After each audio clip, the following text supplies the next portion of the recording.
Hello मेरे प्यारे दोस्तों, मैं शंभू कुमार शर्मा और आप देख रहे हैं हमारा अजन्मा एजुकेशनल एकेडमी चैनल। और इस चैनल में आपका हार्दिक स्वागत है। और जैसा कि हम लोग अभी सीरीज़ कर रहे थे 1992 का, जिसमें हमने 75 क्वेश्चंस कर चुके हैं। और यदि आप लोग इसका वीडियो चाहते हैं तो हमारे चैनल में जाकर आप लोग इसको देख सकते हैं। पिछले 3 वीडियोस हमने अपलोड कर चुके हैं, तो आप उसमें जाके देख सकते हैं। ठीक है, नेक्स्ट 25 क्वेश्चंस फिर से हम ले रहे हैं। Next 25 questions, 1 minute. Next 25 questions हम लोग फिर से लेने जा रहे हैं, और ये आखिरी 25 क्वेश्चंस होंगे।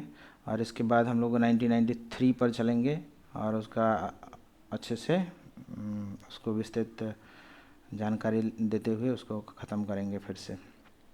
इसी तरह हम बीपीएससी में जितने भी सारे क्वेश्चंस पूछे गए हैं, मैं सारे का एक ब्रीफ डिस्कशन देते हुए इसको समाप्त करूंगा। तो आप लोग बने रहिए, इस चैनल को लास्ट तक देखिए इस वीडियो को, ताकि कुछ आप ज्ञान अर्जन कर सके। तो इसी के साथ हम लोग चलते हैं क्वेश्चन नंबर 76 पे। क्वेश्चन नंबर 76 है, एक वयस्क हाथी का भार लगभग होता है। ये क्वेश्चन तो आप लोग को थोड़ा सा अटपटा लग रहा होगा कि ऐसा कैसे क्वेश्चन पूछा जाता है, लेकिन कभी कभी पूछ दिया जाता है। तो बच्चों, इसका जो आंसर होगा ये है 1000 किग्रा, मतलब केजी। और इसी के साथ में थोड़ा सा और भी आपको इसके हाथी के बारे में, ये जो भारतीय हाथी है, तो इसका मतलब क्या और दूसरा भी हाथी होता है क्या? जी हाँ, होता है। एक होता है अफ्रीकी हाथी, अफ्रीकी हाथी होता है।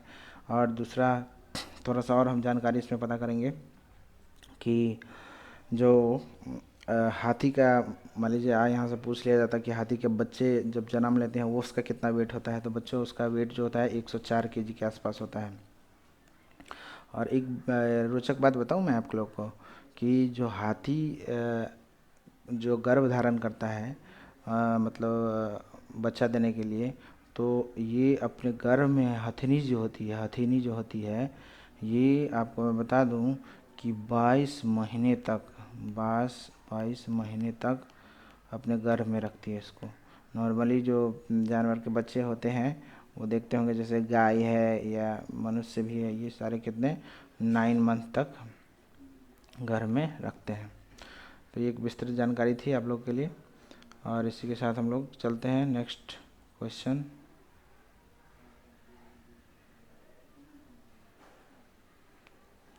एक मिनट, थोड़ा सा ये हैंग कर रहा है। अच्छा ठीक, नेक्स्ट क्वेश्चन है हमारा क्वेश्चन नंबर 77। वैज्ञानिक अल्बर्ट आइंस्टीन प्रसिद्ध हैं, किसके लिए प्रसिद्ध है? तो ये जो है प्रकाश विद्युत प्रभाव के लिए प्रसिद्ध है। मैं आपको बता दूं कि इसके लिए इनको 1921 ईस्वी 1921 में इनको नोबेल पुरस्कार भी दिया से ये सम्मानित किए जा चुके हैं। तो इनके बारे में थोड़ा सा हम जान लेते हैं कि ये इनका क्या योगदान रहा है हमारे विज्ञान के क्षेत्र में। और ये एक विश्व प्रसिद्ध सैद्धांतिक भौतिक वैज्ञानिक थे, जो कि आपको मैं बता दूं कि एक सापेक्षता का सिद्धांत जो है, मतलब थ्योरी ऑफ रिलेटिविटी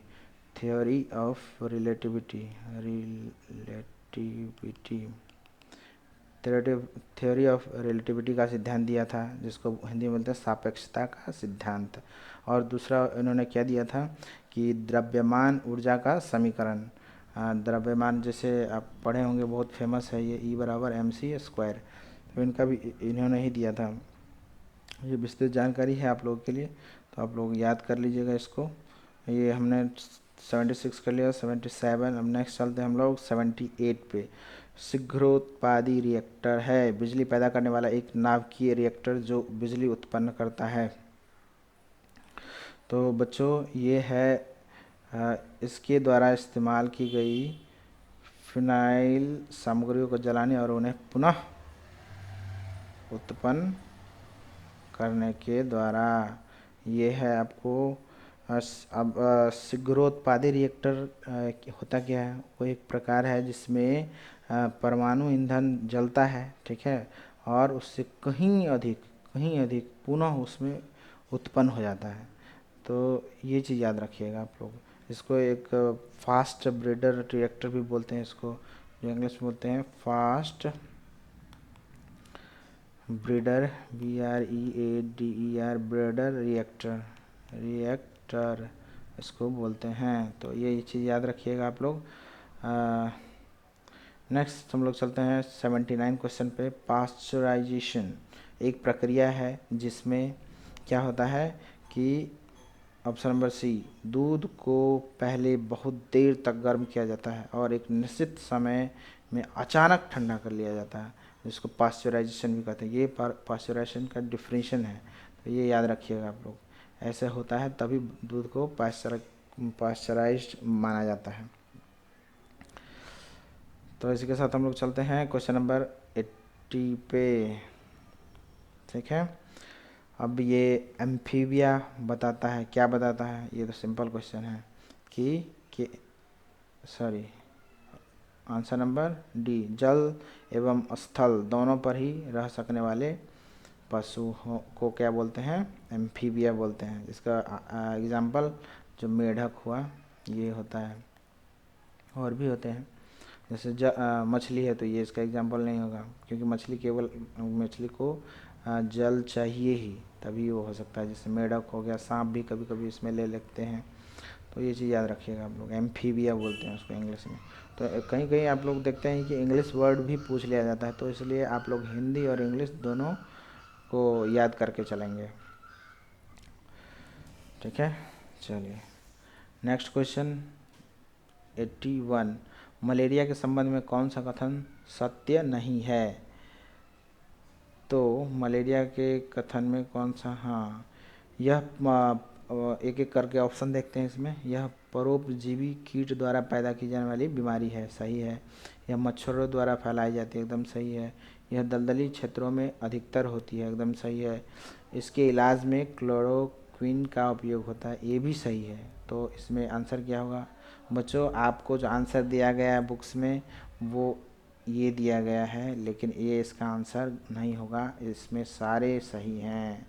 तो इस चीज़ को आप लोग याद करके रखिएगा, क्योंकि अभी आप देख रहे होंगे कि कोरोना का समय है, चल रहा है, लॉकडाउन चल रहा है, और इस क्लोरोक्विन का बहुत ज़्यादा डिमांड है। ये मलेरिया का ही दवा है क्लोरोक्विन, और इसका बहुत बड़े पैमाने पर डिमांड है। जैसे कि हम लोग दूसरे देशों को भी ये सप्लाई करते हैं ड्रग्स, ठीक है। तो ये इसका आंसर सारा होगा, इसमें सारे सही होंगे, तो इसको याद कर लीजिएगा आप लोग।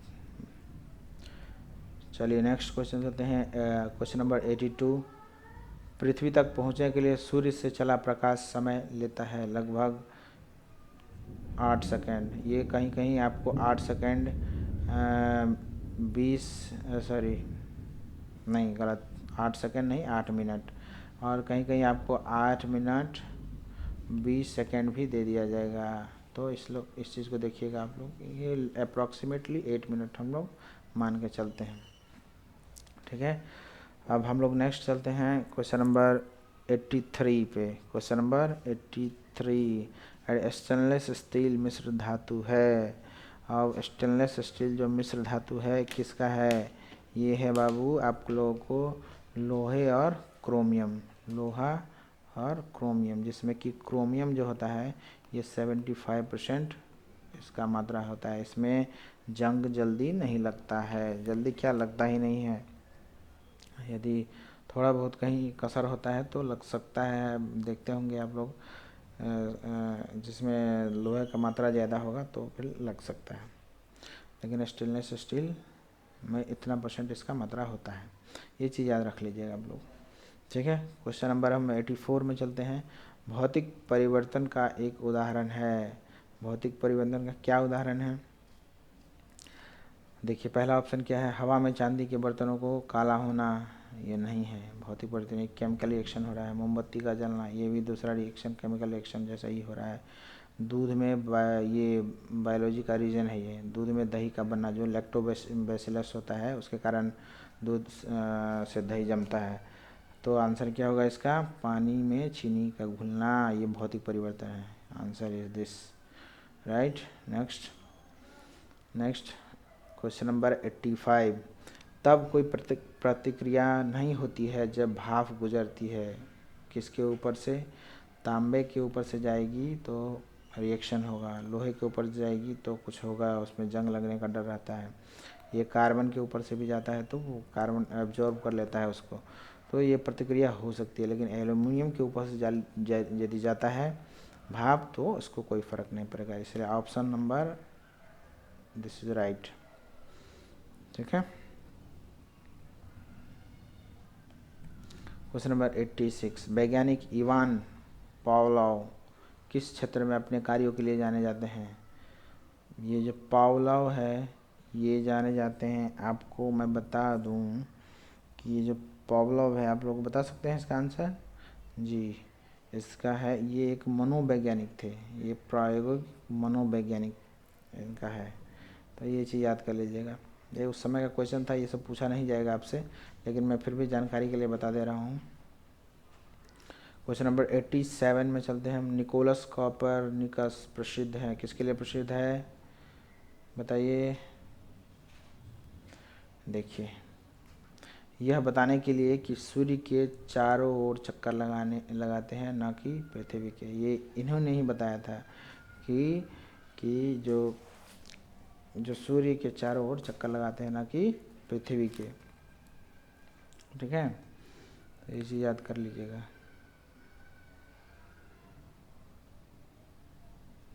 जो ग्रह हैं वो सब 8th ग्रह, जो 9th थे पहले, उसमें प्लूटो को हटा दिया गया है। और 8th जो 8वां ग्रह है किसका परिक्रमा करता है? ये सूर्य का परिक्रमा करता है, ना कि पृथ्वी का। ठीक है, पृथ्वी का परिक्रमा करने वाला कौन है? चंद्रमा है, जो कि एक वो 8 ग्रहों में से वो ग्रह नहीं आते हैं। उसको क्या बोलते हैं? चंद्रमा को उपग्रह। उपग्रह है चंद्रमा। ये चीज़ ध्यान रखिएगा आप लोग। चलिए नेक्स्ट क्वेश्चन चलते हैं। Question number 88। जंतर मंतर का निर्माण किया था? जंतर मंतर का निर्माण महाराजा जय सिंह ने किया था। जंतर मंतर एक खगोलीय वेधशाला है बच्चों, जिसका निर्माण जयपुर के राजा सवाई जय सिंह ने करवाया था। और इनका जो काल था ये 1614 से 1621 तक था। ठीक है, ये मुग़ल साम्राज्य के एक वरिष्ठ अधिकारी रह चुके थे। ठीक है, मतलब मुग़ल साम्राज्य को ये सपोर्ट करते थे। ठीक है, चलिए नेक्स्ट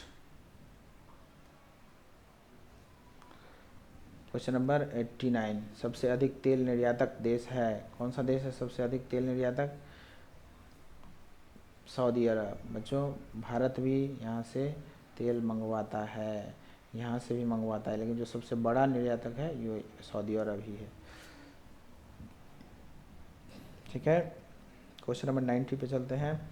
वर्ष 1992-93 के रेलवे बजट में अतिरिक्त राजस्व में वृद्धि का अनुमान है, लगभग कितना है? ये था इसका आंसर है।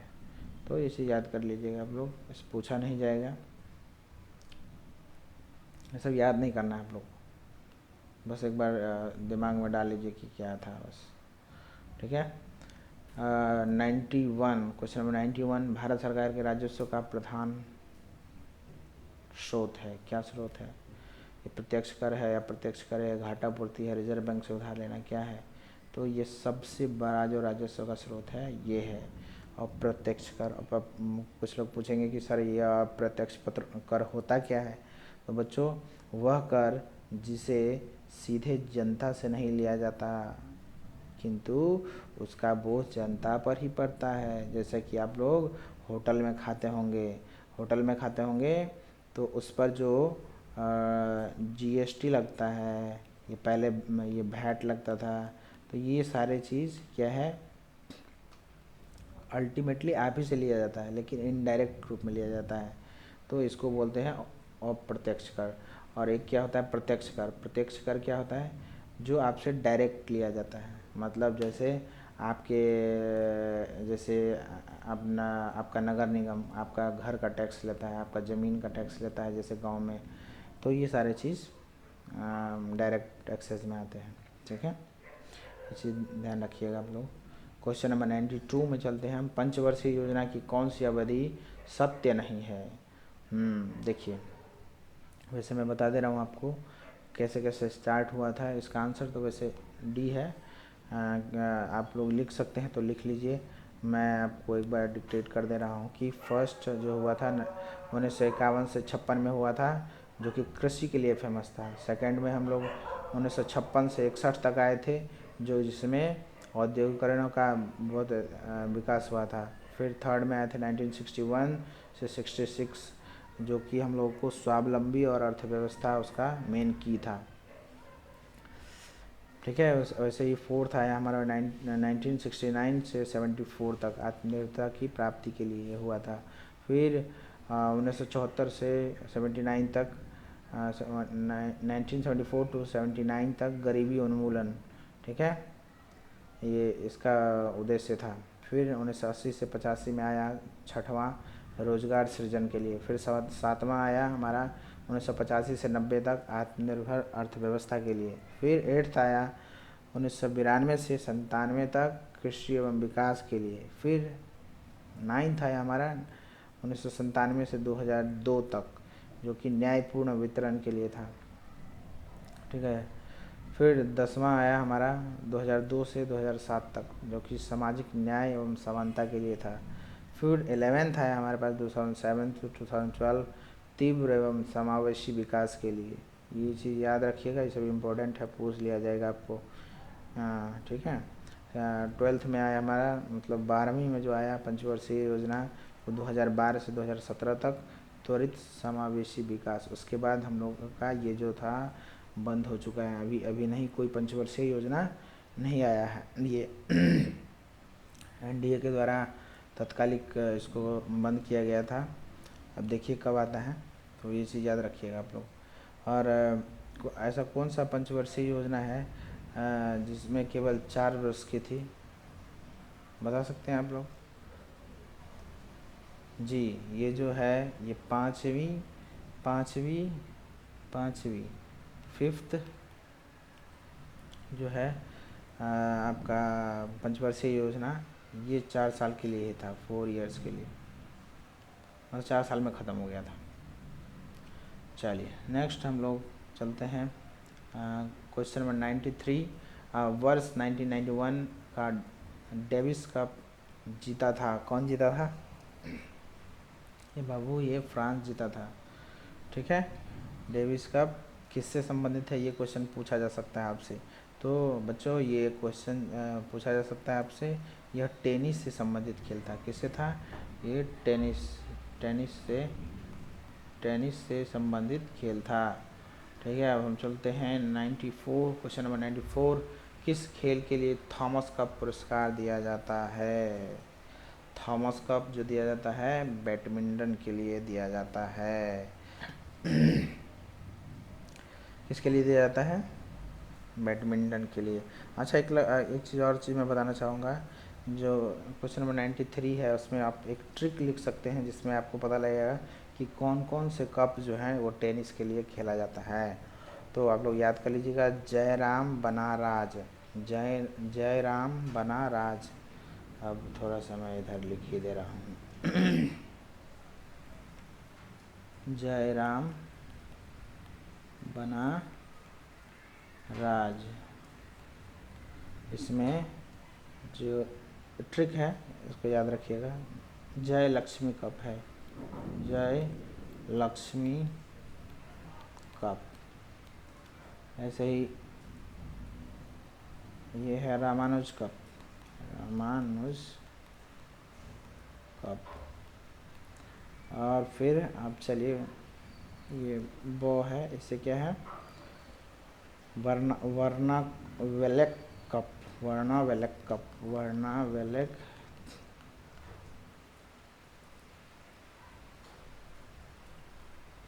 कप।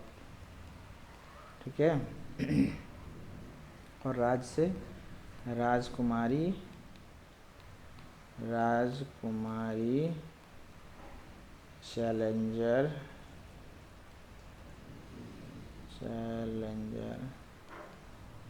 कप। ठीक है, ये चीज़ याद रखिएगा, राजकुमारी चैलेंजर कप।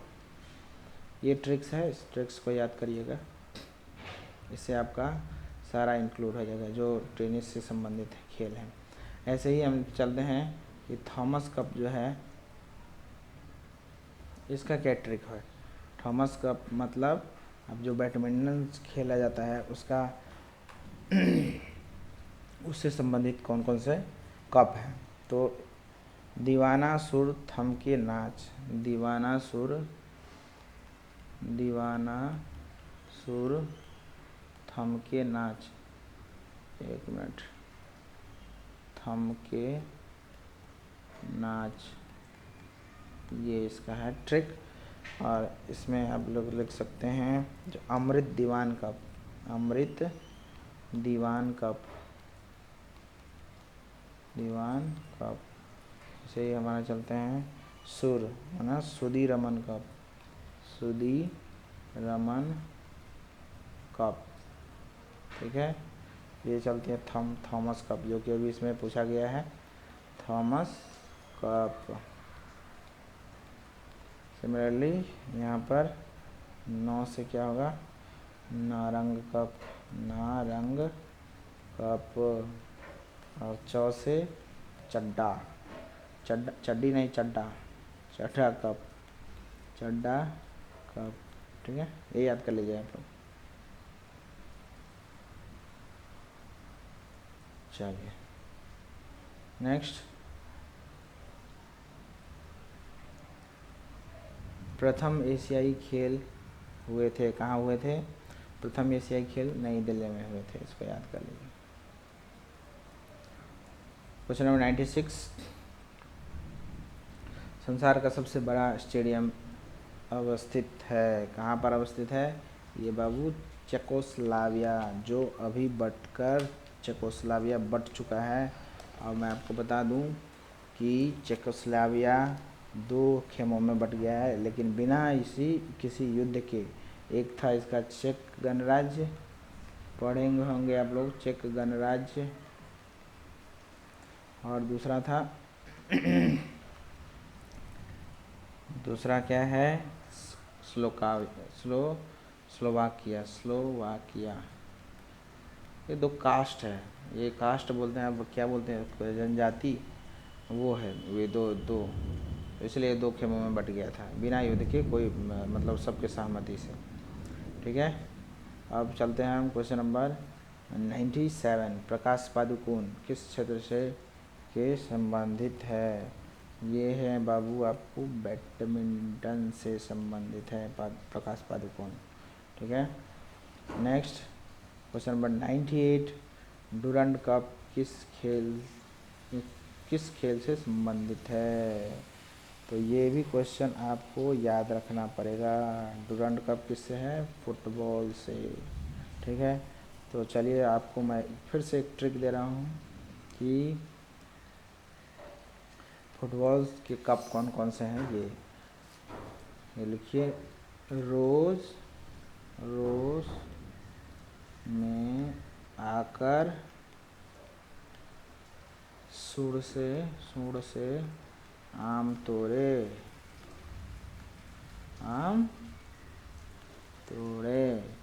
ये ट्रिक है, ट्रिक को याद रखिएगा। ठीक है, अब रो से क्या हो गया, रोबर्स कप के 100 से संतोष ट्रॉफी बोलते हैं इसको, ये बहुत इम्पोर्टेंट है, इसको याद करिए, संतोष ट्रॉफी। ठीक है, उसके बाद आइए आप, ये क्या है, सु से सुब्रतो कप। ठीक है, ऐसे ही ड से अभी पढ़ा ना मैं, डुरंड कप, ये डुरंड कप है, डुरंड कप। ठीक है, और है आपका अ से आम है, ये आम, अ से है अ से क्या है, आशुतोष कप, आशुतोष कप, और र से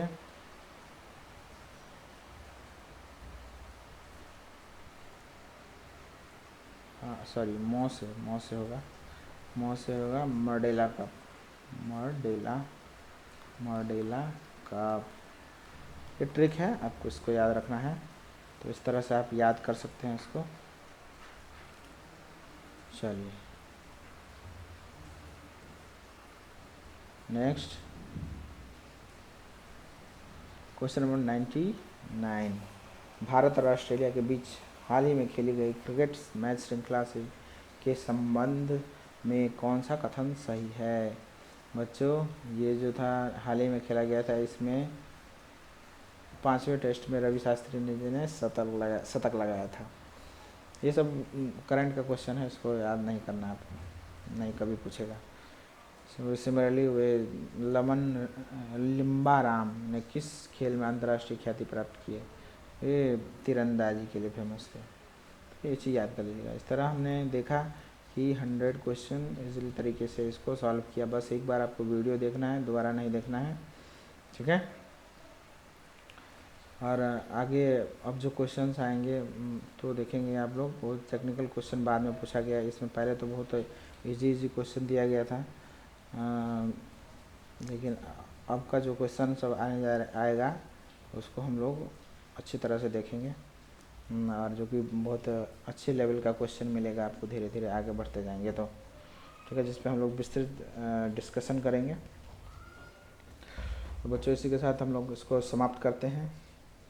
आप लोग यदि आप लोग को अच्छा लगा तो आप लोग इसको ज़रूर शेयर लाइक करें, कमेंट करें और सब्सक्राइब भी ज़रूर करें, ताकि आपको अगला वीडियो हमारा मिल सके। ठीक है बच्चों, थैंक यू, धन्यवाद।